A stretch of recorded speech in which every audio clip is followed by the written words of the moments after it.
땅거미가 질 무렵 서울 외곽의 공원 묘지는 희미한 안개 속에서 잿빛 장막에 덮인 듯했다. 저녁 기운이 내려앉으려 하는 쌀쌀한 바람이 키 큰 미루나무 가지 사이를 스치며 메마른 땅의 긴 한숨처럼 스산한 소리를 냈다. 낡은 보도블록 틈새로 잡초 몇 포기가 자라난 길 위에는 고요함이 감돌아 묘지 가장자리에서 들려오는 풀벌레 소리마저 선명하게 들릴 정도였다. 줄지어 선묘들 옆에는 흰 백합 몇 송이가 희미해져 가는 저녁 햇살 앞에서 힘겹게 마지막 아름다움을 뽐내고 있었다. 그 풍경은 쓸쓸한 감정을 불러일으키면서도 마지막 안식처 특유의 정적을 천천히 받아들이게 만들었다. 바로 그때 지훈이라는 소년이 그 길을 허겁지겁 달리고 있었다. 지훈은 이제 겨우 11살, 작은 체구의 까무잡잡한 피부, 단정하지만 소박한 옷차림이었다. 얼굴에는 아직 아이 같은 순수함이 남아 있었지만 검고 큰 눈에는 나이보다 성숙한 무언가가 어려 있었다. 소녀는 비닐봉지 하나를 손에 꼭 쥐고 있었다. 안에는 향 한 묶음과 국화 몇 송이가 들어 있었다. 울퉁불퉁한 길 때문에 가끔 비틀거리면서도 지훈은 최대한 빨리 달리려 애썼다. 오늘은 어머니 선희 씨의 첫 기일이었다. 가난 속에서도 갓난아기였던 지훈을 홀로 키우다 꼭 1년 전 어느 운명의 밤에 조용히 아들 곁을 떠난 불행한 여인이었다. 그때 지훈은 겨우 10살이었다. 지독한 병마가 선희 씨를 덮쳤지만 집에는 치료비가 턱없이 부족했다. 아버지는 지훈이 태어나기도 전에 돌아가셨기에 지훈에게는 어머니 외에 의지할 친척이 없었다. 외가 친척들도 모두 가난하여 뿔뿔이 흩어져 살았기에 큰 도움을 주지 못했다. 마지막 숨을 몰아쉬면서도 어머니는 지훈의 손을 꼭 잡고 간절히 부탁했다. 지훈아, 착하게 살아야 한다. 인생은 짧으니 사랑하는 마음을 놓치지 말아라. 그녀는 눈물을 흘리며 속삭였고 이내 넓은 서울 한복판에 어린 아들을 홀로 남겨두고 세상을 떠났다. 어머니가 돌아가신 첫 해, 지훈은 시골에 사는 한 이모 댁에 잠시 머물렀다. 하지만 이모 역시 형편이 어려웠고 자신의 가정이 있어 지훈을 오래 돌보기는 힘들었다. 그래서 얼마 지나지 않아 지훈은 스스로 서울로 돌아와 칼국수 가게 허드레시를 돕거나 배달 일을 하며 겨우 먹고 살았다. 매달 조금씩 돈을 모아 비상시에 대비했다. 그럼에도 지훈은 어머니의 유언을 늘 기억했다. 기일에는 꼭 찾아뵙고 향을 피우며 외롭지 않으시도록 말을 걸어드리라고. 그래서 오늘 오후 온갖 고단함에도 불구하고 지훈은 서둘러 묘지로 달려온 것이었다. 너무 늦으면 묘지 문이 닫혀 어머니 곁에 오래 머물 수 없을까봐 두려웠다. 1년에 한 번, 이날은 어머니께 다가가 자신의 삶에서 일어난 모든 일을 속삭일 수 있는 특별한 기회라고 느꼈다. 마침내 지훈은 어머니 묘역 근처에 도착했다. 손은 땀으로 흠뻑 젖었고 심장은 격렬하게 뛰었으며 입으로는 거친 숨을 몰아쉬었다. 하지만 발걸음은 빨랐다. 멀리서 낡은 미루나무 아래 소박하게 자리한 어머니의 비석이 보였다. 아주 간소한 무덤이었다. 시멘트로 마감되었을 뿐 비싼 석재는 쓰이지 않았다. 온화하게 웃고 있는 어머니의 사진은 비바람에 발해 있었다. 마른 체형에 슬픔이 깃든 눈빛. 지훈은 울음이 터져 나올 것 같다. 그런데 어쩐지 오늘은 뭔가 이상한 느낌이 들었다. 어머니 묘 옆에 한 남자가 조용히 서 있는 모습이 희미하게 보였다. 손에는 흰 백합 한 다발을 들고 있었다. 누가 어머니 묘에 찾아왔을까? 어머니께 부유하거나 지위 높은 친구가 있었다는 말은 들어본 적이 없는데. 그 남자는 세련된 검은색 정장을 입고 반짝이는 구두를 신고 있었다. 위엄 있는 모습이 황량한 주변 풍경과는 너무나 대조적이었다. 지훈은 가슴이 두근거리는 것을 느끼며 조심스럽게 다가갔다. 마치 그 남자가 사라져버릴까 두려운 것처럼. 그는 누구일까? 왜 흰 백합을 들고 어머니 묘 앞에 서 있는 걸까? 비스듬한 위치에서 보니 남자는 50대 중반쯤 되어 보였다. 머리는 단정하게 빗어 넘겼고 얼굴은 강직해 보였으며 짙은 눈썹과 날카로운 눈매를 가졌다. 성공한 사업가처럼 보였지만 혐오할 수 없는 깊은 슬픔이 배어 나왔다. 그는 고개를 숙인 채 오랫동안 말없이 서 있다가 아주 작게 한숨을 내쉬었다. 지훈이 멍하니 넋을 잃고 서 있는 바로 그 순간 남자가 갑자기 돌아섰다. 그는 어린 소년이 있는 것을 보고 깜짝 놀랐다. 지훈은 당황해서 심장이 목구멍까지 뛰어오르는 것 같다. 인사를 해야 할지 도망쳐야 할지 갈피를 잡지 못했다. 생각이 채 정리되기도 전에 남자가 낮은 목소리로 물었다. 이야, 넌 누구니? 여긴 어쩐 일로 왔니? 따뜻하면서도 약간 엄격함이 섞인 목소리였다. 지우는 몇 걸음 다가가며 마음속으로 생각했다. 여긴 우리 엄마 묘인데 왜 나한테 누구냐고 물으시는 거지? 마침내 그는 작은 목소리로 대답했다. 저는 지훈이라고 해요. 여기 누워 계신 분 아들이에요. 남자의 눈빛이 놀라움으로 번뜩였다. 그는 입술을 달싹였지만 말을 잇지 못했다. 땀에 젖고 초췌해 보이는 소년의 얼굴을 보자 그는 자기도 모르게 한 걸음 뒤로 물러섰다. 지훈 역시 왜 이렇게 긴장되는지 알 수 없었다. 그가 어머니를 아는 걸까? 아니면 그저 묘를 착각한 걸까? 가슴이 불타는 듯 뜨거웠다. 문득 손에 쥔 향과 국화 다발을 깨달은 지훈은 고개를 숙이고 묘 앞으로 다가갔다. 조심스럽게 꽃을 내려놓고 비닐봉지를 풀어 향해 불을 붙였다. 남자는 말없이 지켜볼 뿐 전혀 제지하지 않았다. 저녁바람이 불어와 향 연기가 피어오르고 은은한 향내가 소박한 비석 주위를 감돌았다. 지훈은 어머니의 영정 사진을 물끄러미 바라보며 눈시울을 붉혔다. 그는 목 메인 목소리로 속삭였다. 엄마, 저 왔어요. 죄송해요, 모든 게. 아직 엄마 자랑스러워하실 만한 일을 하나도 못했어요. 약속할게요. 더 열심히 노력할게요. 거기까지 말하자 눈물이 뺨을 타고 흘러내렸다. 옆에 서 있던 남자는 여전히 움직이지 않았다. 그의 손에 들린 흰 백합 다발이 미세하게 떨리는 듯했다. 그 광경 속에서 감동하지 않기란 어려웠다. 이윽고 남자가 조용히 입을 열었다. 내 어머니 성함이 선희 씨, 맞지? 지훈은 깜짝 놀라 돌아보았다. 네, 맞아요. 남자의 눈빛은 슬픔으로 가득 찼다. 어머니 돌아가신 후에는 누구랑 지내니? 질문은 지훈의 아픈 곳을 건드렸다. 자세히 이야기하고 싶지 않았지만 숨길 수도 없었다. 잠시 이모 댁에 있다가 지금은 칼국수 가게 2층 다락방에서 지내요. 낮에는 가게 배달 일하고요. 지훈은 남자가 자신을 무시할까봐 두려운 듯 버둥거렸다. 남자는 그 말을 듣고 눈빛이 더욱 무거워졌다.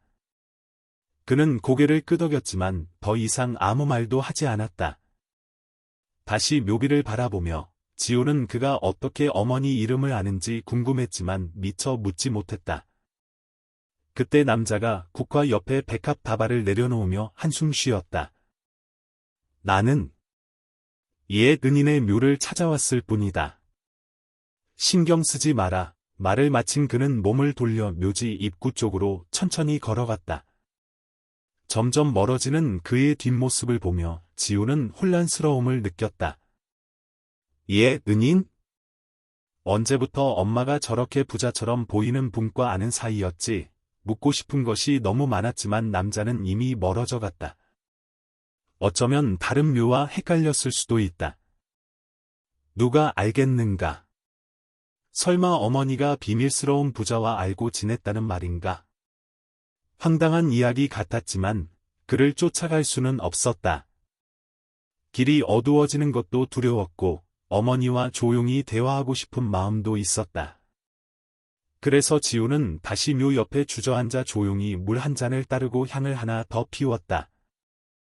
하늘이 점점 어두워졌다.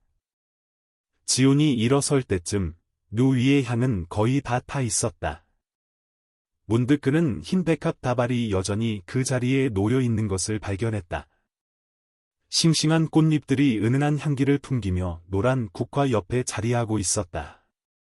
소박한 국화와 고귀해 보이는 백합, 두 종류의 꽃이 뚜렷한 대조를 이루었다. 지훈의 마음이 가라앉았다. 그는 조심스럽게 백합 다발을 바로 세워주었다. 엄마, 정말 이분 아시는 거 맞아요? 지훈은 중얼거렸다. 대답은 없었다. 다만 저녁바람이 그의 이마 위 까만 머리카락을 부드럽게 스칠 뿐이었다. 늦은 밤, 지훈은 임시로 지내는 다락방으로 돌아왔다. 아래층은 서민적인 칼국수 가게였다. 가게 사장님은 지훈이 한가할 때 서빙 일을 돕는 조건으로 딱하게 여겨 지내도록 해주었다. 작고 습기 찬 네 벽으로 둘러싸인 방에서 지훈은 희미한 노란 전구를 켰다. 낡은 돗자리 위에 앉아 있자니 낮에 만난 남자의 모습이 머릿속을 맴돌았다. 그는 이상할 정도로 부유한 풍채를 풍겼다. 그런데 정확히 어머니 묘를 찾아와 선희 씨의 이름을 언급하며 옛 은인이라고 했다. 평생 고생만 하신 어머니가 어디 먼 곳에 가신 적도 없는데 어떻게 그런 기묘한 인연이 있을 수 있을까? 궁금했지만 답을 찾을 수 없었다. 결국 지훈은 그저 착각이었을 거라고 애써 생각하며 잠자리에 들었다. 하지만 다음 날, 운명은 그를 다시 한번 밀어붙였다. 그날 점심, 칼국수 가게에 손님이 뜸하자 지훈은 자전거를 타고 배달을 나섰다. 새로 뚫린 길을 따라가는데 양옆은 아직 공사 중이라 어수선했다. 커브 길을 돌 때 요란한 자동차 경적 소리가 들렸다. 번쩍이는 검은색 세단 한 대가 다가오고 있었다. 지훈은 깜짝 놀라 핸들을 놓치며 길가로 넘어졌다. 다행히 바퀴에 깔리지는 않았다. 차는 즉시 멈춰 섰고 운전기사가 뛰쳐나와 소리쳤다. 어이, 꼬마. 어떻게 다니는 거야? 죽고 싶어? 지훈은 아직 충격에서 벗어나지 못한 채 비틀거리며 일어섰다. 바지가 찢어지고 무릎이 까져 피가 흘렀다. 그는 어쩔 줄 몰라 하며 사과했다. 자신의 부주의였다고. 바로 그때 차 뒷좌석 창문이 내려가며 안에서 낮은 목소리가 들려왔다. 최 기사, 진정하게. 다친 사람은 없나? 그 목소리에 지훈은 깜짝 놀랐다. 고개를 들어 내려간 창문 너머로 보이는 익숙한 얼굴을 알아보았다. 바로 어제 묘지에서 만났던 남자였다. 두 사람의 시선이 마주쳤다. 남자 역시 놀란 표정이었다. 운전기사 최 씨는 당황하며 말했다. 네, 김 회장님. 다행히 아이는 괜찮은 것 같습니다. 살짝 긁힌 정도입니다. 김 회장이라고 불린 남자는 손짓하며 말했다. 위험하니 아이를 차에 태우게. 병원에 데려가서 치료해 줘야겠네. 지훈은 황급히 손사래를 쳤다. 저 괜찮아요. 그냥 살짝 까진 거예요. 그는 두려움에 떨었다. 통증 때문이 아니라 이 남자를 다시 만난 것이 너무나 뜻밖이었기 때문이다. 운전기사가 엄한 목소리로 말했다. 회장님께서 타라고 하시면 타는 거야. 꾸물거리지 마. 지훈은 마지못해 뒷좌석 문을 열었다. 그는 낡고 해진 배달 가방을 끌어안고 어색하게 자리에 앉았다. 차는 즉시 움직였다. 방음이 너무 잘 되어 바깥 소음이 전혀 들리지 않았다. 고급스러운 내부, 푹신한 가죽 시트, 은은한 방향제 냄새는 마치 다른 세계에 온 듯한 느낌을 주었다. 김 회장은 옆자리에 앉아 선글라스 너머로 지훈을 바라보았다. 차 안의 밝은 조명 아래 그의 얼굴에는 중후함과 함께 약간의 피로감이 드러났다. 지우는 어쩔 줄 몰라 안절부절 못했다. 마침내 김 회장이 목소리를 낮추어 물었다. 내가 어제 선희 씨 묘 옆에 있던 그 아이 맞지? 지우는 심장이 뛰는 것을 느끼며 작게 고개를 끄덕였다. 김 회장이 다시 물었다. 이런 곳에서 자전거는 왜 타고 있었니? 일하는 중이었나? 지우는 머뭇거리며 대답했다. 네. 배달 아르바이트 중이었어요. 손님이 주문하신 걸 가져다 드려야 해서요. 김 회장은 잠시 생각에 잠긴 듯 아무 말 없이 운전기사에게 근처 병원으로 가라고 지시했다. 병원에서 의사는 지훈의 상처에 소독약을 바르고 반창고를 붙여주며 며칠간 무리한 활동을 피하라고 당부했다. 지훈은 연신 감사하다고 말했다. 김 회장은 의사와 잠시 이야기를 나누고 진료비를 지불했다. 의사가 나가고 방 안에 단둘이 남자, 김 회장이 입을 열었다. 다리가 아픈데 계속 일할 수 있겠니? 지우는 시계를 보며 안절부절 못했다. 아마 얼른 돌아가서 배달마저 해야 할 것 같아요. 너무 늦으면 혼날 거예요. 배달이 늦어 사장님께 꾸중을 듣거나 심지어 일자리를 잃을까봐 두려움이 가득했다. 하지만 김 회장은 갑자기 약간의 위험이 섞인 목소리로 말했다. 내 사장님 전화번호를 알려주렴. 내가 이야기해 두겠다. 오늘은 일단 쉬는 게 좋겠어. 지우는 눈을 동그랗게 뜨고 거절하려 했지만 김 회장의 엄격한 눈빛에 감히 그러지 못했다. 그는 주머니를 뒤져 가게 명함을 꺼내 건넸다. 김 회장은 즉시 전화를 걸어 몇 마디 짧게 이야기했다. 실수로 사고를 냈으니 양해해 달라는 것과 필요하다면 보상하겠다는 내용이었다. 채 1분도 되지 않아 그는 전화를 끊고 지훈을 돌아보며 말했다. 돼야. 오늘은 쉬어도 괜찮아. 일자리 잃지 않을 테니 걱정 말고. 그의 목소리는 단호했다. 지우는 속으로 놀랐다. 이 남자는 도대체 누구이기에 전화 한 통으로 자신의 일을 해결해 줄 만큼의 힘을 가진 걸까? 다시 차에 타고 나서야 지우는 용기를 내어 물었다. 회장님 성함이 김태준. 맞으세요? 어제 저희 어머니 묘에는 왜 오셨어요? 어제부터 계속 품어왔던 질문이었다. 김 회장은 잠시 침묵하다가 선글라스를 벗어 좌석에 내려놓았다. 내 성은 김이고 이름은 태준이다. 그래, 맞다. 나는 내 어머니와 인연이 있었다. 옛 은혜를 갚지 못했는데 그렇게 일찍 돌아가실 줄은 몰랐구나. 그의 목소리에는 안타까움이 묻어났다. 지우는 더욱 궁금해졌다. 어머니가 이렇게 부유한 사람과 무슨 은혜를 주고받았다는 걸까? 하지만 김 회장이 더 말하고 싶어 하지 않는 것 같다. 감히 캐묻지 못했다. 차 안의 공기가 무겁게 가라앉았다. 잠시 후, 김 회장이 천천히 지훈 쪽으로 몸을 돌렸다. 집이 어디냐? 데려다 주마. 지훈은 망설였다. 자신의 초라한 처지를 알리고 싶지 않았지만 숨길 수도 없었다. 그는 작은 목소리로 말했다. 칼국수 가게 2층 다락방에요. 여기서 가까워요. 골목 입구에 내려주시면 돼요. 김 회장은 미간을 살짝 찌푸리며 생각에 잠긴 듯한 표정을 지었다. 그래, 알겠다. 운전기사는 즉시 핸들을 꺾어 좁은 골목으로 들어섰다. 동네 사람들은 고급스러운 검은색 세단이 낡은 골목으로 들어서는 것을 보고 신기한 듯 내다보며 수근거렸다. 차에서 내린 지우는 고개를 숙여 진심으로 감사 인사를 했다. 김 회장님, 오늘 도와주셔서 정말 감사합니다. 하지만 아직도 궁금해요. 저희 어머니는 평생 채소 장사 도우시며 가난하게 사셨는데 부유한 분과는 아무런 관계도 없으셨어요. 혹시 뭔가 착각하신 건 아닐까요? 말을 마친 지우는 김 회장을 똑바로 쳐다보았다. 김 회장은 생각에 잠긴 듯 고개를 저었다. 착각한 것이 아니다. 하지만 이야기가 길다. 일단 다리가 아프니 들어가서 쉬도록 해라. 며칠 뒤에 내가 괜찮다면 다시 만나 자세히 이야기해주마. 지훈은 입술을 깨물었다.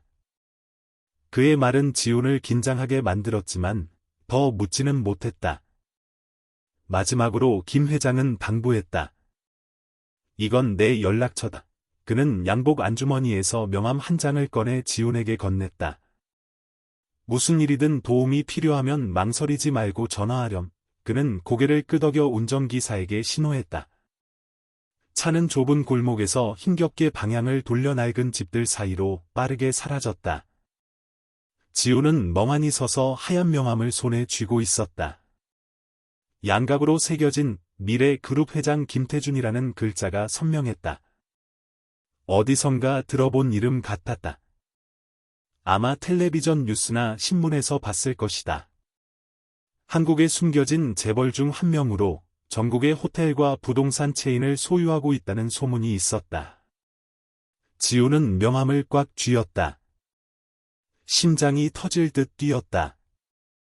믿을 수가 없었다. 왜 그런 대단한 사람이 어머니 묘에 꽃을 들고 찾아왔을까?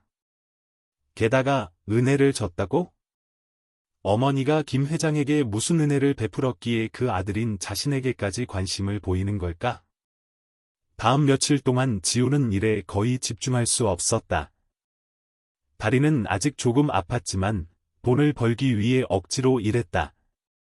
저녁에는 다락방에 돌아와 무릎을 끌어안고 멍하니 명함만 바라보았다. 오랫동안 망설임 끝에 지훈은 마침내 전화를 걸기로 결심했다. 진실을 알고 싶었기 때문이다. 저녁 8시쯤 전화벨이 울렸다. 수화기 너머에서 금방 전화를 받았다. 김 회장의 차분하고 따뜻한 목소리가 들렸다. 여보세요, 김태준입니다.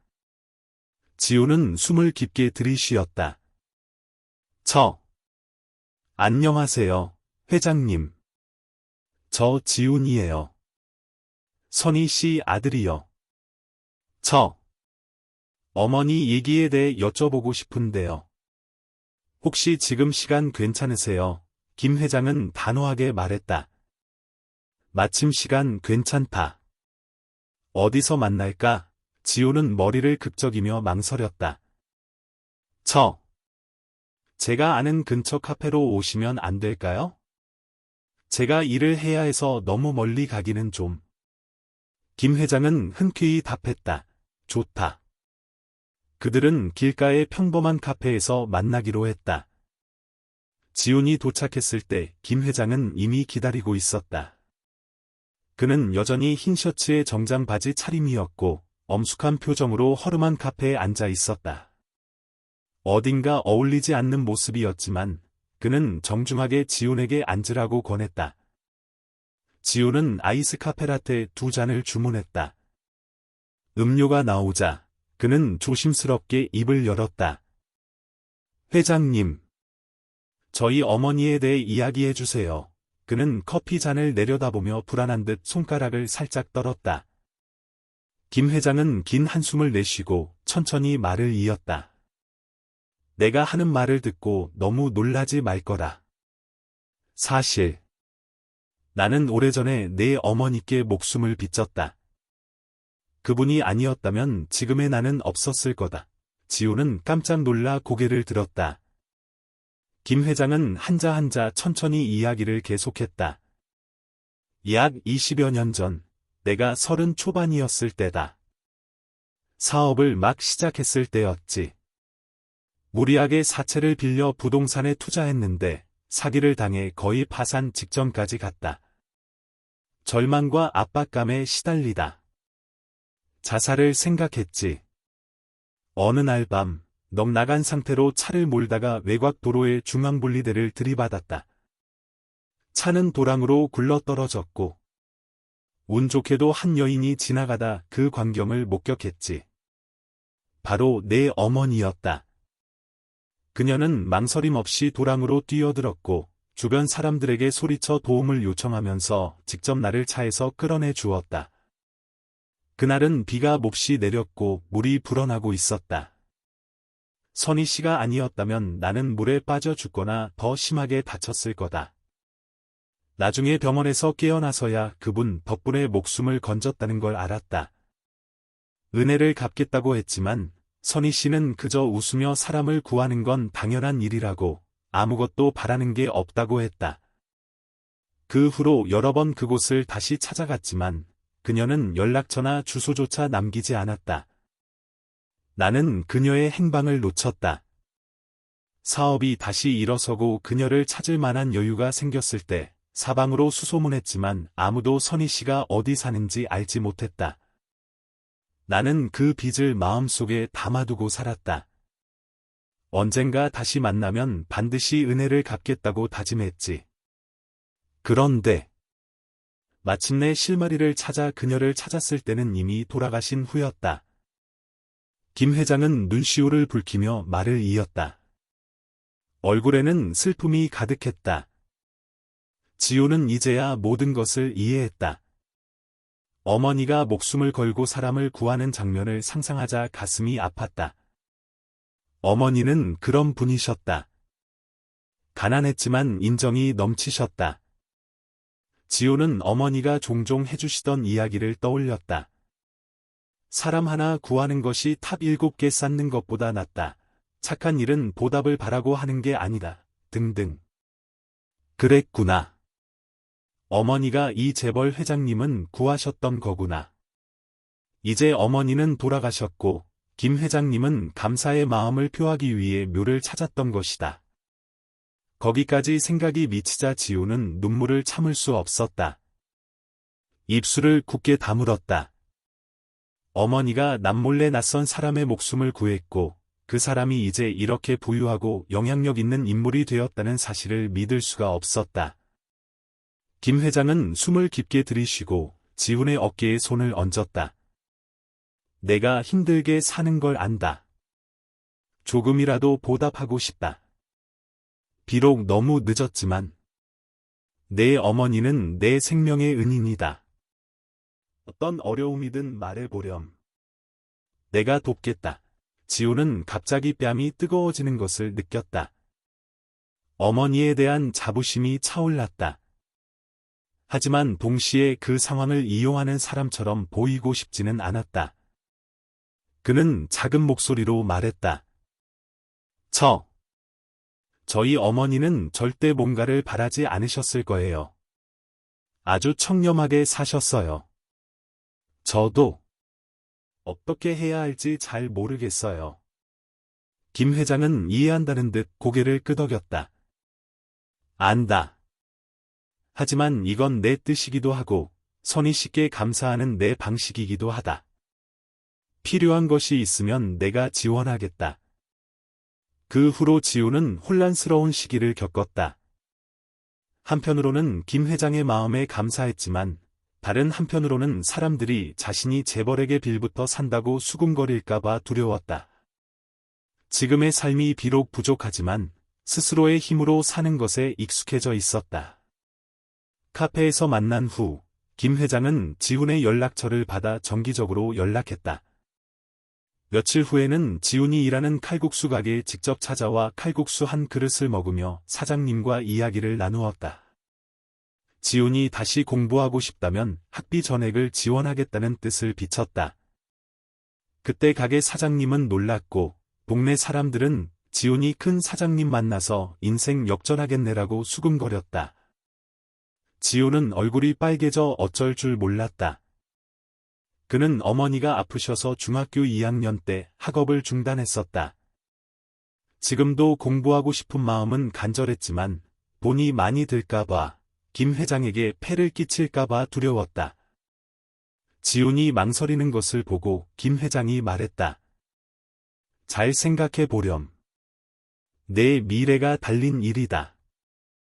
내 어머니가 살아계셨다면 틀림없이 내가 계속 공부하기를 바라셨을 거다. 여러 밤을 고민한 끝에 지훈은 다시 공부하기로 결심했다. 검정고시를 준비하고 나중에는 정규 교육과정에 들어갈 계획이었다. 김 회장은 학비와 교재비를 지원하겠다고 약속했다. 지우는 여전히 방과 후에 칼국수 가게에서 아르바이트를 계속했다. 조금 위축되기도 했지만 어머니가 다른 사람을 구하기 위해 희생했던 것을 생각하며 자신도 그에 걸맞게 살아야 한다고 다짐했다.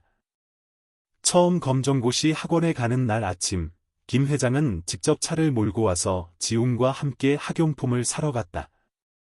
학원 앞에 도착하자 지훈은 망설이며 말했다. 회장님, 여기까지면 됐어요. 제가 알아서 들어갈게요. 친구들이 제가 좋은 차 타고 다니는 거 보면 놀릴 거예요. 김 회장은 가볍게 웃으며 고개를 끄덕이고 조금 떨어진 곳에 지훈을 내려주었다. 지훈은 가방을 메고 걸어가며 마음속으로 다짐했다. 과시하고 싶은 게 아니야. 난 그냥 차별 없이 공부할 기회를 원할 뿐이야. 하지만 소문은 빠르게 퍼져나갔다. 선생님과 친구들은 지훈에게 재벌 후원자가 있다는 이야기를 어렴풋이 들었다. 많은 사람이 수근거렸다. 어떤 친구는 저 녀석, 어느 재벌 회장 숨겨둔 아들 아니야? 갑자기 웬 학비 지원? 하고 속삭였다. 다른 아이들은 아부 잘하나 보지. 요즘 세상에 그런 수법 많잖아 하고 비웃었다. 지우는 마음이 아팠지만 신경 쓰지 않으려고 노력했다. 어머니가 늘 하시던 말씀을 기억했다. 떳떳하게 살면 양심에 거리낄 게 없으니 남들 말에 신경 쓰지 마라. 그는 김 회장에게도 몇 번 속마음을 털어놓았다. 김 회장은 내 노력과 인격, 그리고 학업 성취가 결국 답이 될 거다. 힘내라, 고 조언했다. 지우는 고개를 끄덕이고 공부에 매진했다. 그 과정에서 김 회장은 꾸준히 안부를 물었고 가끔 서점에 데려가 참고서를 사주기도 했다. 심지어 지훈이 약한 수학 과목을 위해 주말마다 개인 교사를 붙여주기까지 했다. 조금씩 지훈은 실력이 늘었고 기초를 다시 다져나갔다. 어느 날 지훈이 학원에서 돌아오자 김 회장은 그를 차에 태워 꽤 먼 곳으로 데려갔다. 마침내 차는 새로 지은 한 오피스텔 건물 앞에 멈췄다. 김 회장은 지훈을 7층으로 데리고 가 아담한 투룸 오피스텔 문을 열었다. 가구가 완비되어 있었다. 김 회장이 말했다. 내가 투자 목적으로 사둔 곳인데 아직 사용하지 않고 있다. 내가 여기 와서 살면 공부할 공간도 생기고 칼국수 가게 다락방보다는 훨씬 편할 거다. 지우는 자기 귀를 의심하며 어쩔 줄 몰라 했다. 그는 세차게 고개를 저었다. 회장님, 감히 그럴 수 없어요. 너무 과분해요. 저는 이런 좋은 집에 살아본 적 없어요. 김 회장은 엄한 목소리로 말했다. 사양하지 마라. 이곳은 내가 가진 다른 집에 비하면 그리 비싼 곳도 아니다. 내 어머니께 진 빚을 갚는 내 방식이라고 생각해다오. 그분이 아니었다면 내가 오늘날 이렇게 사업을 일굴 수도 없었을 테니 그의 눈빛에는 진심과 함께 깊은 고뇌가 서려 있었다. 지우는 눈물이 핑 돌았지만 여전히 단호하게 거절했다. 사람들이 이러쿵저러쿵 말할까 봐 두려워요. 저는 제 힘으로 사는 것만으로도 충분해요. 어머니도 제가 남에게 의지하는 걸 원치 않으실 거예요. 김 회장은 끈기 있게 설득했다. 공짜로 살라는 게 아니다. 그냥 내가 아주 저렴하게 세를 준다고 생각해라. 나중에 내가 취직해서 형편이 나아지면 그때 일부라도 갚으면 되지 않겠니? 공부하려면 안정된 곳이 필요하다. 김 회장의 여러 차례 설득과 더불어 칼국수 가게 사장님까지 지훈아, 너도 이제 컸는데 언제까지 그 좁은 다락방에서 살겠니? 내 어머니도 내가 번듯하게 공부하기를 바라셨을 거다 라고 말하자 지훈은 마침내 고개를 끄덕이고 이사했다.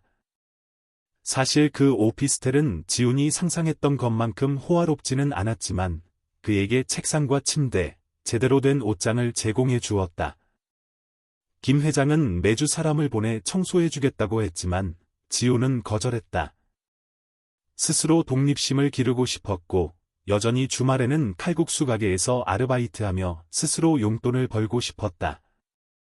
김 회장에게 손 벌리고 싶지 않았다. 가끔 김 회장이 들러 지훈이 어떻게 지내는지 살폈고 먹을 것을 좀 가져다주며 공부는 잘 되는지 물었다. 지훈은 점차 그를 특별한 아저씨처럼 여기게 되었다. 어머니의 목숨을 구한 인연으로 맺어진 두 사람의 관계는 가까우면서도 조심스러웠다. 지훈은 거대 기업의 총수로서 바쁜 일정을 소화하는 김 회장이 자신에게 시간을 내어 안부를 묻는 것에 놀랐다. 어느 날 우연히 김 회장의 전화벨이 울리는 것을 들었는데 그는 수십억짜리 계약을 위해 급히 자리를 떠야 했다. 엄청난 부의 격차는 지훈으로 하여금 가난했지만 고귀한 마음을 가졌던 어머니를 더욱 존경하게 만들었다. 삶이 순탄해지는가 싶었지만 갈등이 고개를 들기 시작했다. 첫 번째 이유는 김 회장의 친아들 김민준이 유학을 마치고 한국으로 돌아오면서부터였다. 민준은 지훈보다 9살 정도 많았고 어릴 때부터 아버지의 사랑을 받으며 부유하게 자랐다. 아버지가 옛 은액 때문에 가난한 소년을 돕는다는 소식을 듣고는 마음이 편치 않았다. 저 녀석이 아버지 재산을 노리는 건 아닐까 하고 생각했다. 민준은 김 회장이 지훈에게 책을 사주러 데리고 나갔을 때 우연히 마주쳤다. 그는 갑자기 나타나 길을 막고 차가운 표정으로 물었다. 아버지, 얘 누구예요? 김 회장은 침착하게 소개했다. 얘는 지훈이라고 한다. 내 은인의 아들이야. 지금 공부하고 있는데 내가 학비를 좀 지원해주고 있다. 민준은 지훈을 위아래로 훑어보며 눈을 가늘게 떴다. 지훈도 인사를 했지만 민준에게서 느껴지는 냉담함은 분명했다. 그때부터 어색한 침묵이 흘렀다. 민준은 더 이상 말하지 않고 아버지를 향해 말했다. 아버지, 드릴 말씀이 있어요. 잠시 저 좀 따라오세요. 김 회장은 지훈에게 미안하다고 말하고 다음에 다시 책을 사주기로 약속한 뒤 민준을 따라갔다. 지훈은 무슨 일이 있는지 바로 알아차렸다. 역시 그날 밤, 김 회장이 지훈을 찾아와 한숨을 쉬며 말했다. 민준이가 이 일을 별로 좋아하지 않는구나. 내가 이용당할까 봐 걱정하는 모양이다. 하지만 나는 너를 믿고 내 어머니를 믿는다. 너무 신경 쓰지 마라. 그 말을 듣고 지훈은 마음이 아팠다. 민준 씨가 나를 의심하는 건 당연해. 나와 아버지는 피 한 방울 섞이지 않았으니까. 하지만 그는 스스로에게 다짐했다. 정직하게 살고 잘못된 짓만 하지 않으면 시간이 증명해 줄 거야. 민준은 그 후로 한동안 지훈을 피했다. 김 회장이 관계를 개선하려 해도 민준은 고개를 저었다. 그는 항상 아버지는 그냥 옛날 빚에 사로잡혀 계신 거야. 저 꼬마도 분명 아부 떨며 접근했을 거야 라고 생각했다. 또 다른 갈등은 더욱 복잡했다. 김 회장의 지인 몇몇이 그가 지훈과 자주 함께 다니는 것을 보고는 저 아이가 김 회장 숨겨둔 아들 아니냐고 수군거리기 시작했다. 소문은 재계에 퍼져나갔고 심지어 어떤 사람들은 김 회장이 오랫동안 숨겨둔 자식을 이제야 공개하는 것이라고 이야기를 꾸며냈다. 김 회장은 매우 불쾌해하며 가까운 주주들에게 그 아이는 은인의 아들이라고 해명해야 했다. 하지만 한번 퍼진 소문은 쉽게 가라앉지 않았다. 지훈은 그 소문을 듣고 두려움에 사로잡혔다. 자신이 김 회장에게 폐를 끼치고 있다고 생각했다. 그는 김 회장을 찾아가 회장님이 곤란하지 않도록 오피스텔을 비우고 떠나겠다고 말할 생각이었다. 김 회장은 허 웃으며 말했다. 바보 같은 소리 마라. 내가 뭘 잘못했다고 떠나니? 내가 널 억울하게 만들지는 않을 거다. 남들이 뭐라고 하든 신경 쓰지 마라. 진실은 진실이니까. 그때 지훈은 눈물을 흘렸다. 자신을 굳건히 지켜주는 김 회장의 모습에 감동했다. 때때로 그는 김 회장이 자신이 가져본 적 없는 아버지처럼 느껴졌다. 얼마 후 지훈과 민준의 관계에 작은 전환점이 찾아왔다. 그날 지훈은 뜨거운 햇볕 아래 학원에서 자전거를 타고 돌아오고 있었다. 길 한복판에서 갑자기 불량배들에게 가방을 날치기 당했다. 지훈은 넘어졌고 어깨에서 피가 흘렀다. 어쩔 줄 몰라 당황하고 있는데 바로 그때 오토바이 한 대가 쏜살같이 지나가며 날치기범들을 쫓아갔다. 몇 분간의 추격 끝에 오토바이를 탄 사람은 가방을 되찾았다. 날치기범들은 오토바이를 타고 사라졌다. 돌아온 사람을 보고 지훈은 깜짝 놀랐다. 자신을 구해준 사람이 바로 민준이었던 것이다. 민준은 오토바이 시동을 끄고 헬멧을 벗었다. 그의 옷에는 먼지가 묻어 있었고 땀을 흘리고 있었다. 지훈은 어쩔 줄 몰라 하며 말했다. 민준이 형. 어떻게 형이? 구해주셔서 감사합니다. 민준은 어깨를 으쓱하며 가방을 지훈에게 건넸다. 날치기 하는 걸 봤으니 쫓아갔을 뿐이야. 너일 줄은 몰랐네. 민준은 지훈의 상처를 보고 고개를 저었다. 피 나잖아. 병원 가야 하는 거 아니야. 지훈은 괜찮아요. 그냥 좀 긁힌 거예요. 라고 말했지만 민준은 버럭 소리쳤다. 방심하지 마. 다 병원 데려다 줄게. 그렇게 그날 오후 민준은 지훈을 구해준 은인이 되었다. 병원으로 가는 길에 지훈은 민준이 우연히 일을 마치고 회사로 돌아가던 중 날치기 장면을 목격했다는 것을 알게 되었다. 민준은 지훈을 병원에 데려가 접수 절차를 도와주고 심지어 약값까지 계산해 주었다.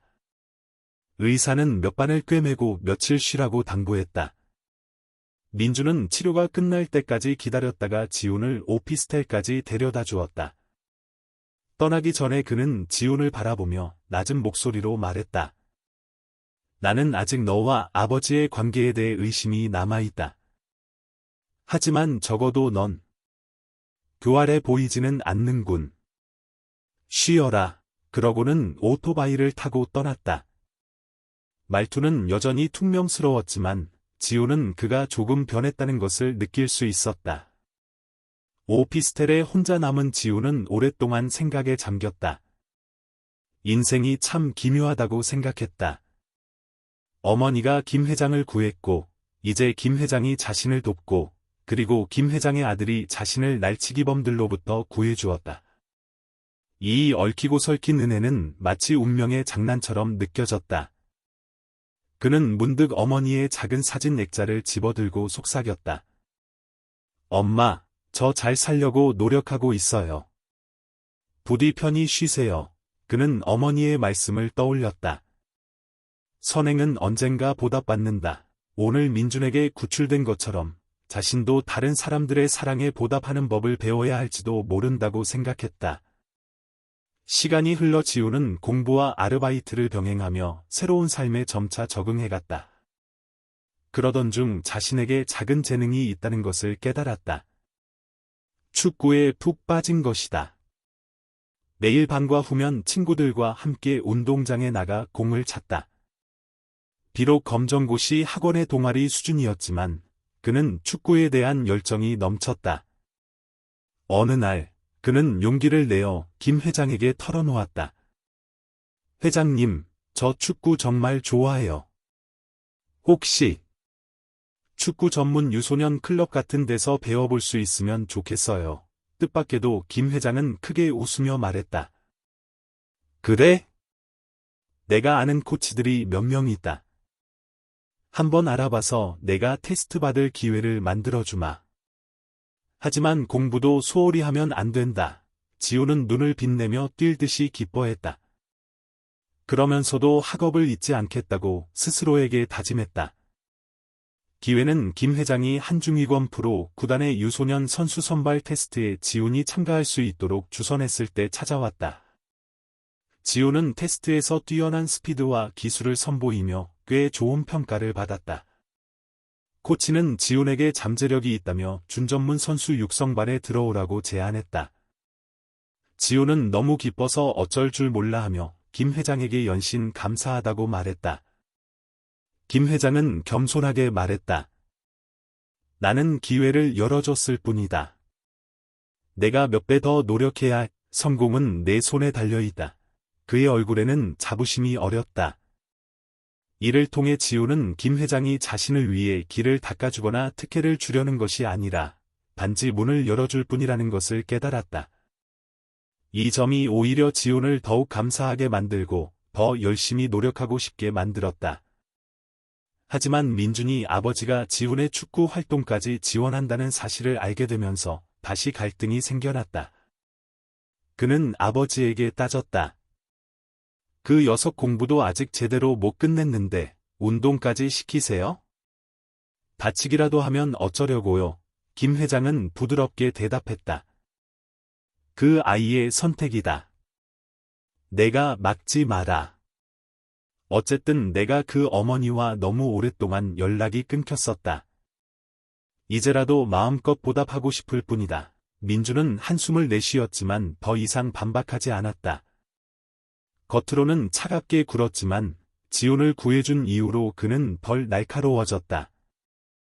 가끔 지훈에게 전화를 걸어 훈련 상황을 묻기도 했다. 처음에는 지훈도 놀랐지만 점차 민준 형이 자신에게 관심을 가져주는 것이 기뻤다. 그들은 축구 이야기를 나누고 해외 리그 경기를 분석하기도 했다. 지훈은 민준 형 역시 스포츠에 대해 잘 알고 있으며 예전처럼 거만하지 않다는 것을 알게 되었다.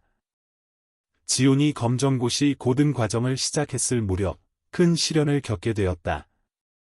축구 클럽에서 우수 선수를 발굴하기 위한 친선 경기를 개최한 것이다.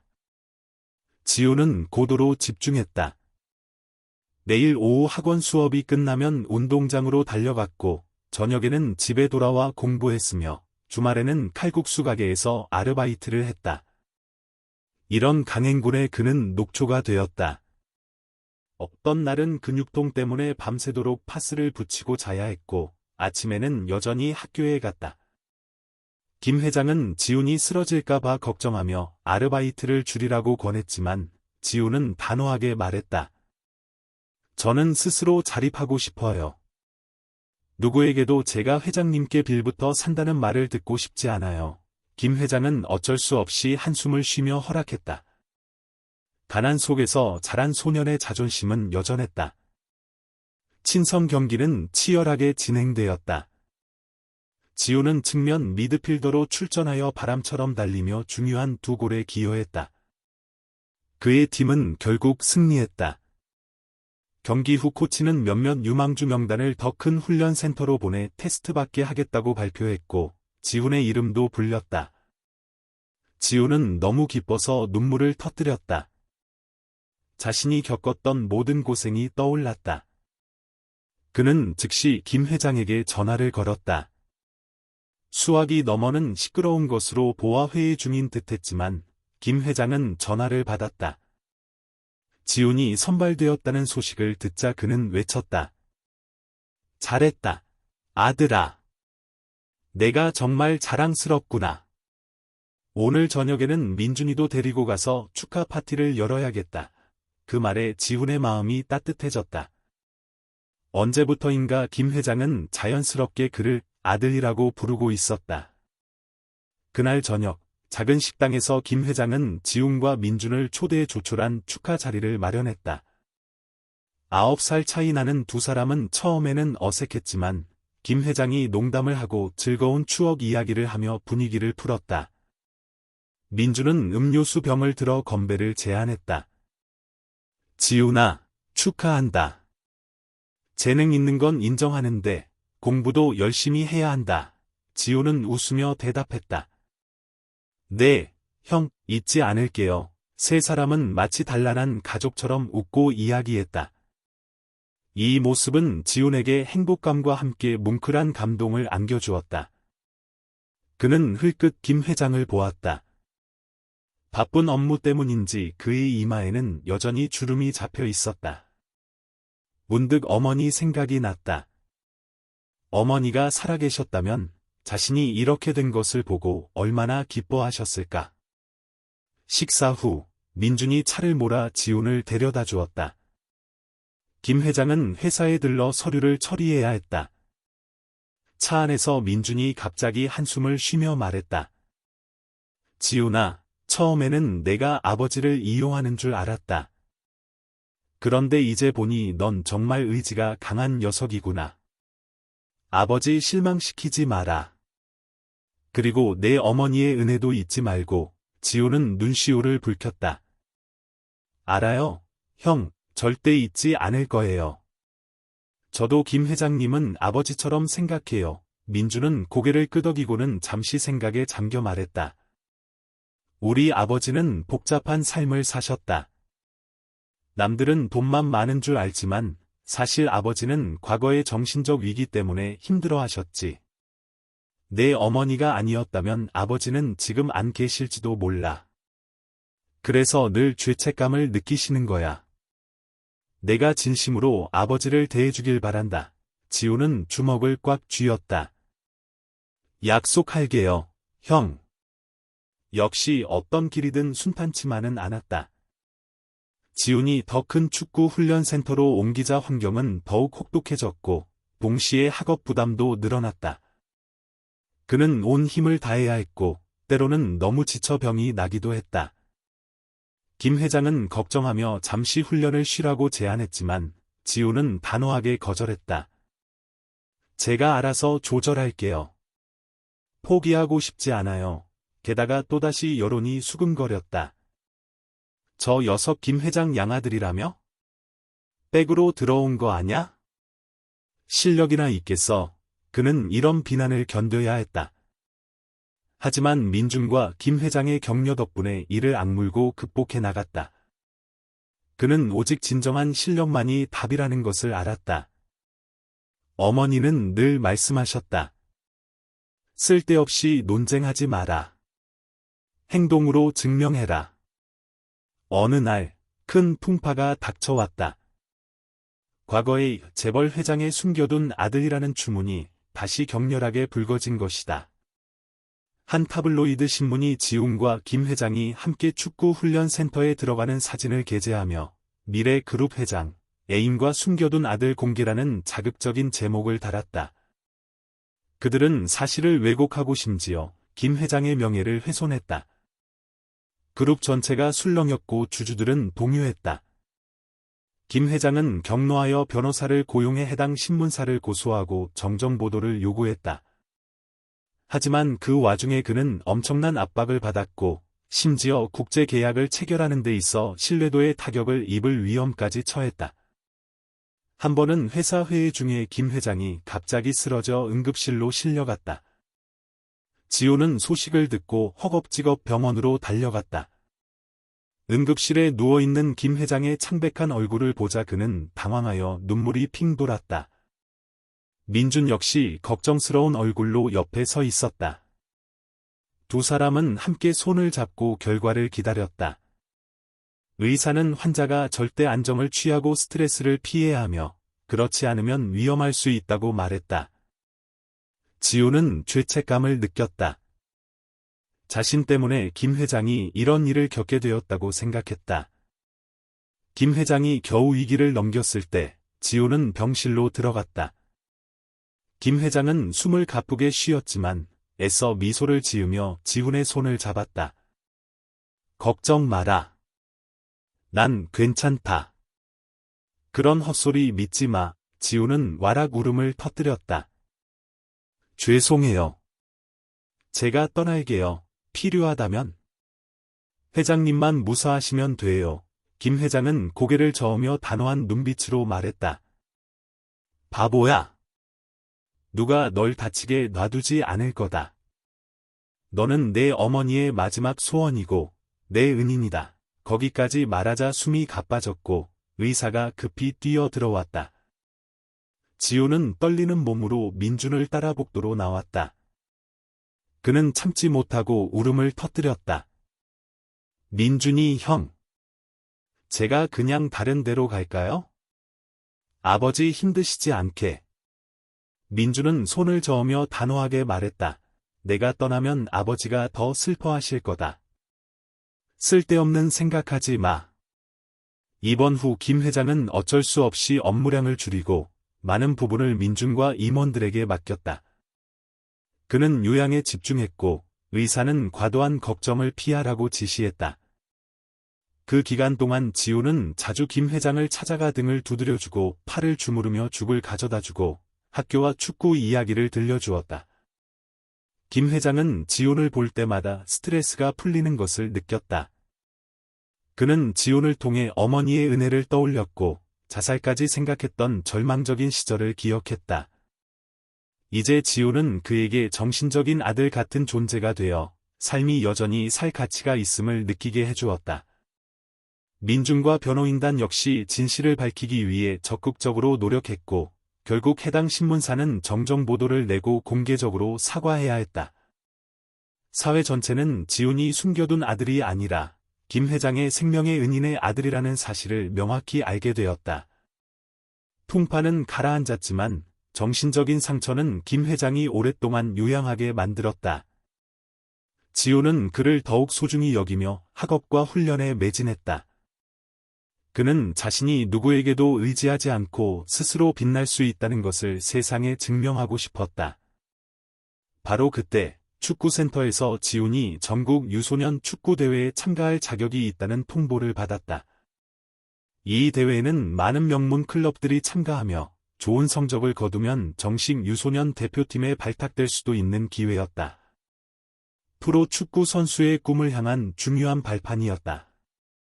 유소년 대회의 첫 경기는 큰 경기장에서 열렸다.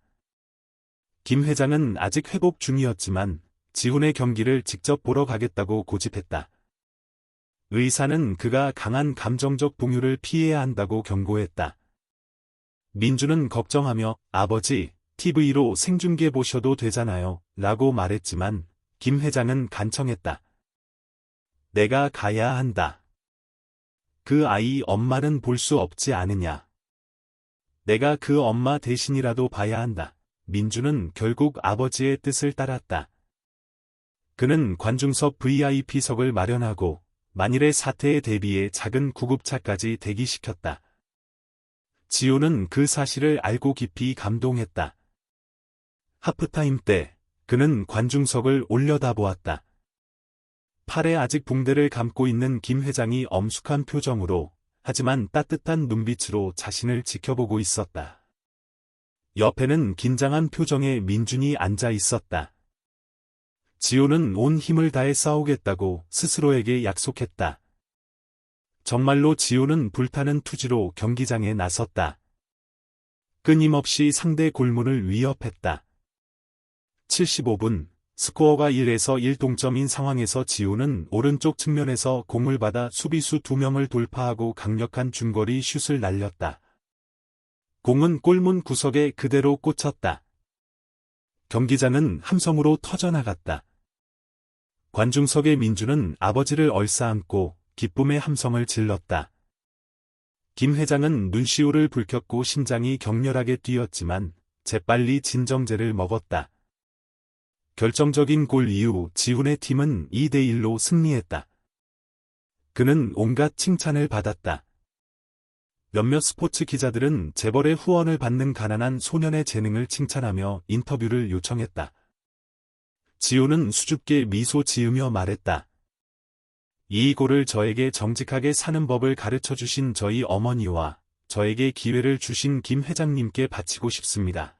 듣는 이들 모두 감동했다. 경기 후 민주는 김 회장을 부축해 경기장으로 내려왔다.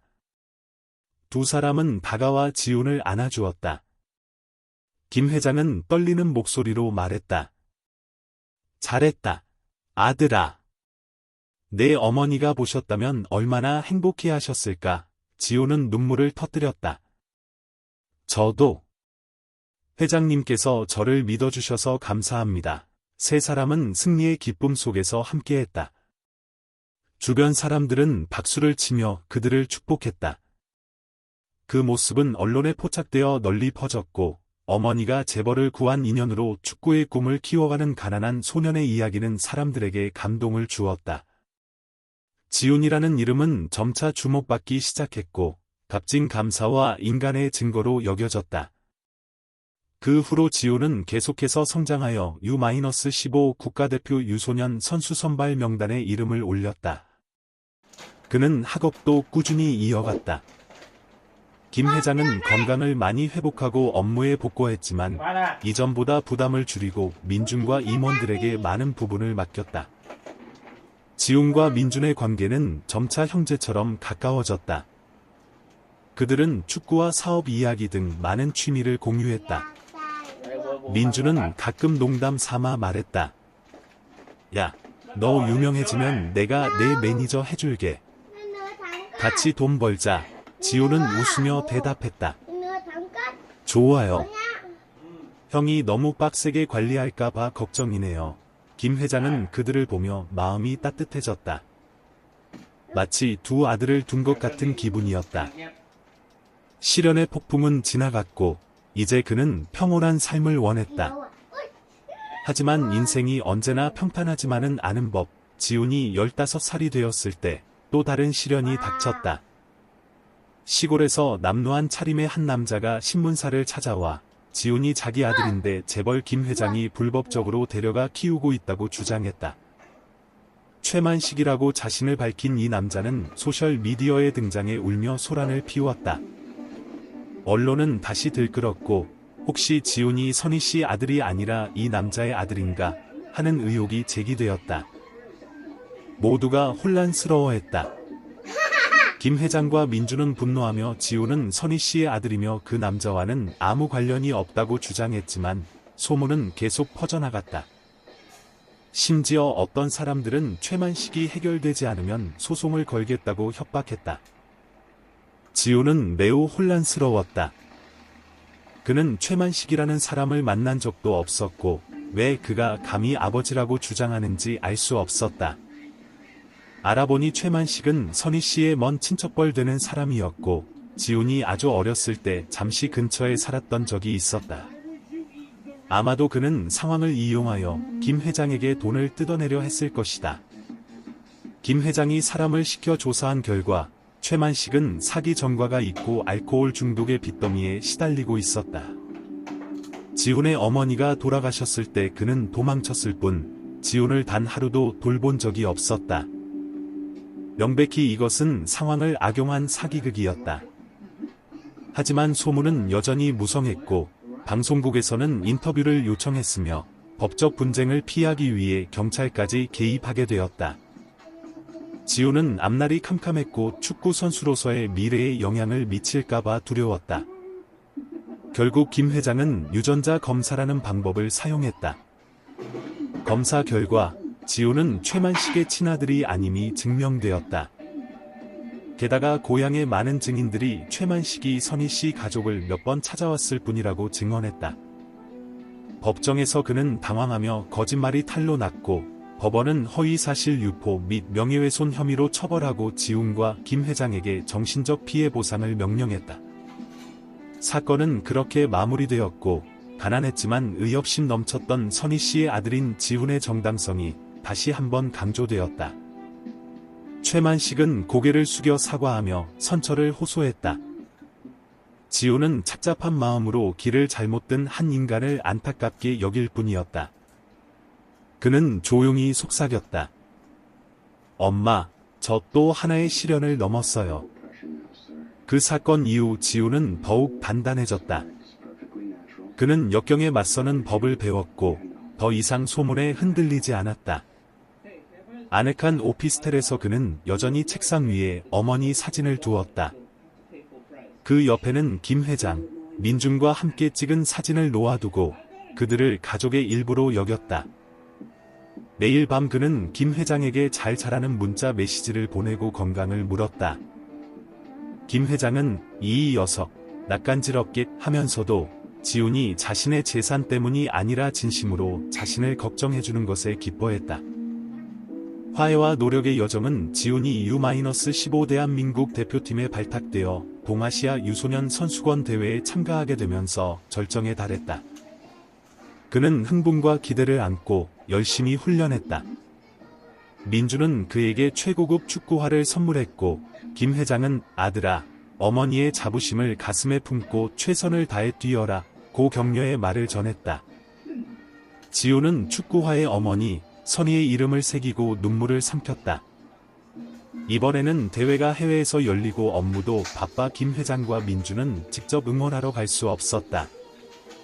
지우는 지갑 속에 작은 어머니 사진을 넣고 비행기에 올랐다.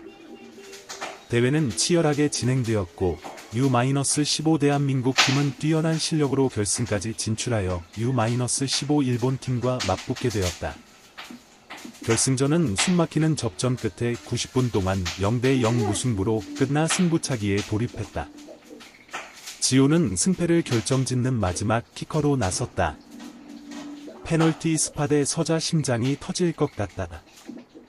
머릿속에는 위기 속의 김 회장 모습, 병상에 누워 계셨던 어머니 모습, 큰 소리로 응원하던 민준의 모습, 그리고 자신이 겪었던 모든 고난이 스쳐 지나갔다. 이 공은 엄마를 위한 거야. 그는 속삭였다. 강력한 슛은 골문 구석으로 정확히 빨려 들어갔다. 상대 골키퍼가 몸을 날렸지만 막을 수 없었다. 대한민국 우승. 경기장은 열광의 도가니에 빠졌다. 지우는 그 자리에 주저앉아 엉엉 울었다. 동료들이 달려와 그를 얼싸안았다. 관중석에서는 태극기가 휘날렸다. 비록 김 회장과 민주는 없었지만 그는 마치 그들이 곁에 있는 것처럼 느꼈다. 그는 하늘을 올려다보며 속삭였다. 엄마, 제가 해냈어요. 그날 오후 지우는 금메달과 우승 트로피를 들고 김 회장에게 영상통화를 걸었다. 김 회장은 사무실에 있었고 민준도 옆에 앉아 있었다. 화면 너머로 빛나는 지훈의 얼굴을 보자 김 회장은 하 웃으며 눈물을 흘렸다. 잘했다, 아들아. 온 집안의 자랑이다. 민준도 활짝 웃으며 엄지손가락을 치켜 세웠다. 얼른 돌아와. 파티 열자. 지훈도 곧 돌아가겠다고 약속했다. 전화를 끊기 전에 그는 천천히 말했다. 회장님, 민준이 형, 저 그냥 사랑한다고 말하고 싶었어요. 수화기 너머는 잠시 침묵이 흘렀다. 그리고 김 회장의 굵은 목소리가 들려왔다. 나도 너를 많이 사랑한다, 아들아. 그 말 한마디로 피 한 방울 섞이지 않은 두 사람 사이의 모든 벽이 허물어졌다. 그들은 소중한 은혜와 진실한 마음으로 아버지와 아들처럼 연결되었다. 지훈이 귀국하는 날, 공항에는 김 회장과 민준뿐만 아니라 많은 팬과 스포츠 기자들도 나와 있었다. 모두들 꽃다발을 건네며 축하 인사를 건넸다. 지훈은 감격하여 김 회장을 꼭 껴안고 작은 우승 트로피를 조심스럽게 그의 손에 쥐어주었다. 이건 회장님께 드리는 거예요. 어머니와 회장님은 사랑으로 연결되어 있으니까요. 그는 속삭였다. 김 회장은 눈물을 글썽이며 떨리는 손으로 트로피를 받았다. 내가 진정한 주인이다. 하지만 이 마음에 감사하구나. 그 모습을 보며 민주는 기쁘게 기념사진을 찍었다. 그 사진은 인터넷 뉴스에 실려 인간미 넘치는 이야기에 대한 사람들의 감탄을 더욱 자아냈다. 시간이 흘러 지우는 계속해서 유소년 축구 선수로서의 길을 걸었다. 그는 또한 검정고시 과정을 마치고 외국어 공부에도 힘쓰며 미래를 준비했다. 매일 밤 그는 여전히 어머니께 향을 피우고 그날 자신이 무엇을 했는지 조용히 이야기했다. 마음속에서 어머니는 늘 가장 큰 격려의 원천이었다. 김 회장도 심장병에서 많이 회복되어 좀 더 여유로운 삶을 살며 명예보다 가족 간의 정을 우선시하게 되었다. 민준 역시 점차 성숙해져 회사의 중책을 맡아 아버지의 든든한 오른팔이 되었다. 세 사람은 은혜라는 끈으로 묶인 하나의 가족 같았다. 어느 오후, 지우는 김 회장과 함께 어머니 묘를 찾았다. 어머니의 세 번째 기일이었다. 서울 하늘은 쾌청했고 따스한 햇살이 나무 사이로 비쳐내렸다. 선희 씨의 묘는 단장되어 있었고 비석은 화강암으로 바뀌었으며 위에는 온화하게 미소 짓는 어머니의 사진이 놓여 있었다. 그 옆에는 지훈이 김 회장을 처음 만났던 날을 기념하여 심은 백합나무가 자라고 있었다. 더 단정해진 묘를 보며 지훈은 속삭였다. 엄마, 저 이제 어른이 되었어요. 용감한 행동으로 김 회장님은 구해주셔서 감사해요. 덕분에 저는 두 번째 아버지를 만날 수 있었어요. 이것 또한 선을 행하면 복을 받는다는 엄마의 뜻이었겠죠. 그는 노란 국화를 내려놓았고 김 회장은 흰 장미를 놓았다. 민주는 등 뒤에 조용히 서서 생각에 잠긴 표정이었다. 그들은 경건하게 고개를 숙였다. 문득 지훈은 김 회장이 나지막이 말하는 소리를 들었다. 선희 씨, 제가 당신 대신 지훈이를 잘 돌보겠습니다. 부디 편히 잠드세요. 당신이 사람 구하는 건 인연이고 은혜는 갚을 필요 없다고 말했던 걸 아직 기억합니다. 하지만 저는 여전히 갚고 있습니다. 당신 아들에게 사랑으로 갚고 있습니다. 저녁바람이 살며시 불어와 마치 선희 씨의 대답처럼 느껴졌다. 모든 것이 고요했고 오직 세 사람만이 조용히 함께 서 있었다. 지훈은 고개를 들어 김 회장과 눈을 마주쳤다. 그들 사이에는 많은 말이 필요 없었다. 서로의 마음을 충분히 이해했다. 민준도 조용히 지훈의 어깨에 손을 얹었다. 우리는 한 가족이다라는 무언의 메시지처럼. 그 후로 지훈은 계속해서 축구의 꿈을 좇으며 국가대표팀 유니폼을 입겠다는 목표를 향해 나아갔다. 그는 끊임없이 기술을 연마하고 학업에도 충실하며 미래를 넓혀갔다. 김 회장과 민주는 그의 모든 발걸음을 지켜보며 그가 경기장에서 굳건히 설 수 있도록 기꺼이 지원했다. 생명을 구한 은혜에서 시작된 한 가족의 인연과 여정은 이제 꽃을 피우고 결실을 맺어 사회 계층의 모든 격차를 허물었다. 이 모든 것은 선한 일을 하면 복을 받는다. 뿌린 대로 거둔다는 오랜 진리에 살아있는 증거와 같았다. 인생은 혹독할 수 있지만 때로는 무심코 행한 선행 하나가 여러 사람의 운명을 완전히 바꾸는 이정표가 되기도 한다. 가난했던 어머니 선희 씨는 위험을 무릅쓰고 선의 씨앗 하나를 뿌렸고 그 새싹은 김 회장의 마음 속에서 자라나 지훈에게 이어져 그가 빛날 수 있도록 도왔다. 결국 남는 것은 인간에 대한 교훈, 연민의 진정한 가치였다. 돈과 명예는 진실한 마음 하나에 비할 수 없었다. 혹은 중년들이 종종 마음에 새기는 말처럼 인생은 짧으니 사랑을 놓치지 마라. 김 회장은 되돌아보며 깨달았다. 자신이 구조되지 않았다면 목숨을 잃을 뻔했고 지훈이 그의 삶에 들어오지 않았다면 삶의 의미마저 잃을 뻔했다는 것을. 그리고 지훈은 어머니가 김 회장을 구했기에 자신이 꿈을 실현하고 가난과 외로움에서 벗어날 기회를 얻었다는 것을 깨달았다.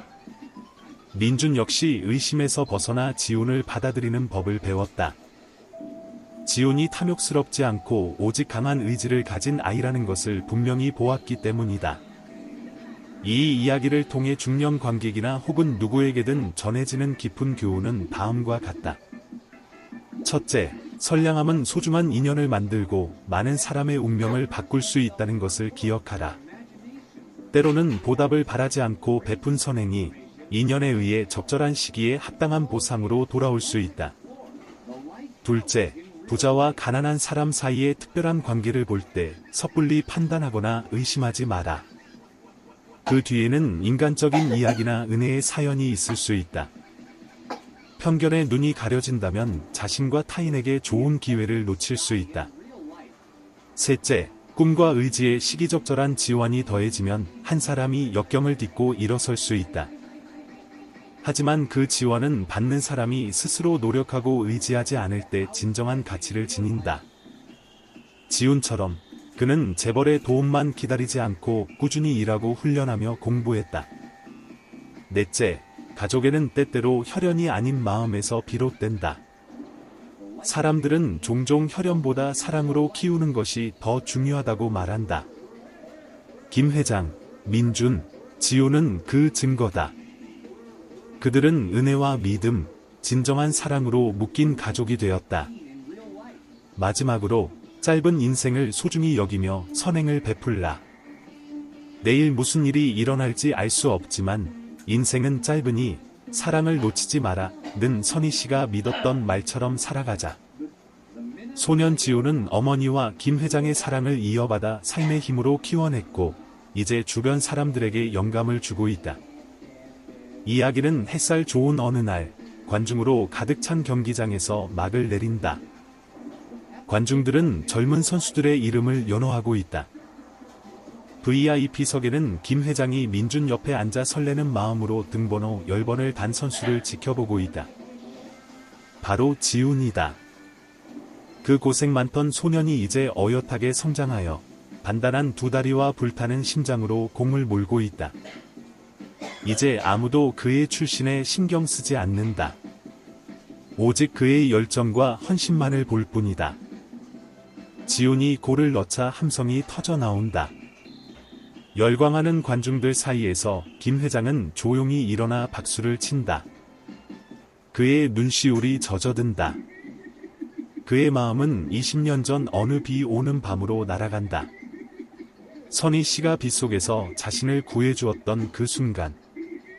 이 순간 그는 확신한다. 선희 씨가 지금 이 모습을 본다면 과거의 은혜가 꽃을 피워 그녀가 가장 사랑했던 아들에게 밝은 미래를 가져다준 것에 미소 지을 것이라고. 황혼이 내려앉아 경기장이 붉은 노을빛으로 물든다. 지호는 관중석을 향해 달려가 김 회장과 민준을 발견한다. 그는 손을 흔들며 환하게 미소 짓는다. 가슴팍, 심장 가까이에는 작은 어머니 사진이 놓여 있다. 그는 숨을 깊게 들이쉬고 속삭인다. 엄마, 저 행복해요. 엄마의 사랑을 더 멀리 전할게요. 다른 사람들에게 기쁨을 가져다 줄게요. 엄마와 김 회장님께서 주신 은혜에 부끄럽지 않게 살게요. 그리고 부드러운 바람 한 줄기가 스쳐 지나간다.